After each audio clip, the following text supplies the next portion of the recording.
استنى استنى كده يا حموكشي، انت رايح فين بالخنفسه بتاعتك دي؟ ايه يا عم، في عاوز حاجه يا شيخ؟ امرني. خدني معاك يا باشا، انا في طريقه. وانت عرفت طريقي منين يا محترم؟ يا عم مش انت رايح كده اهوت، خدني معاك، انا رايح هناك برضه، ولو ان العربيه مش قد المام يعني، بس مش مهم. يا عم هو انت تعرف ده عشان تركب معايا؟ لا وكمان قلط العربيه مش عاجباك كمان؟ يا عم يلا اركبها والسلام، خدني بس معاك في سكتك. يا ابني انا مالي بيك وانا اعرفك عشان تركب معايا؟ ده ايه السخونه؟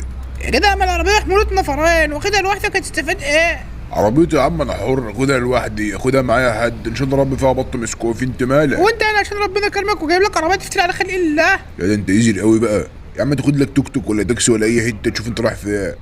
وانا اخد توك توك وتاكسي ليه وادفع فلوس وعربيه اخويا موجوده؟ يا ابني هو انت معاك تحت بطق؟ يا ابني اخوك ايه يا ابني؟ انا اول مره اشوفك في حياتي. احنا كده يا مصريين بنعض في بعض في الغربه.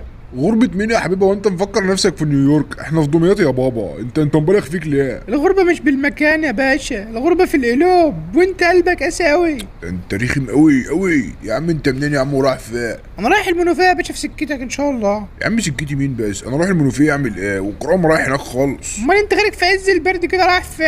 يا عم وانت مالك؟ هو انت خطيبتي؟ انت هتشاركني؟ شفت ما انتش عايز تقول، طالما مش عايز تقول يبقى انت رايح المنوفية ومش عايز تاخدني معاك. يا عم والاله مراحل. اقول لك على حاجه، انا رايح لبنان.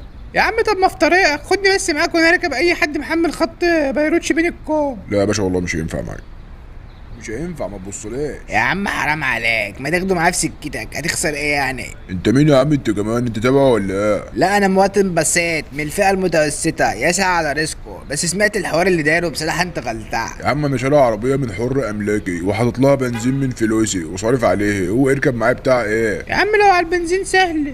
هتدفع انا حق البنزين معايا ولا تعمل ايه؟ لا مش هدفع حاجه، بس لو على البنزين سهله يعني.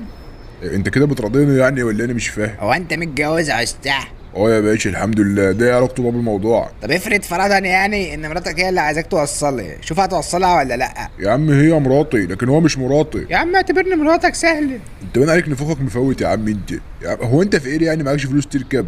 فاير مين يا جعير؟ ده انا معايا فلوس اشتري بلدك باللي فيه. طالما معاك فلوس وقور قوي كده، ما تاخد لك تاكسي يا عم وتخلص مني. مش قصه فلوس والله يا صاحبي، بس انا ادفع لي تاكسي ليه وانت كده كده رايح؟ يا عم ده انت كلح قوي قوي. تعالى يا عم اركب، لف من الناحيه التانيه. طب هات بطاقتك الاول يا محترم.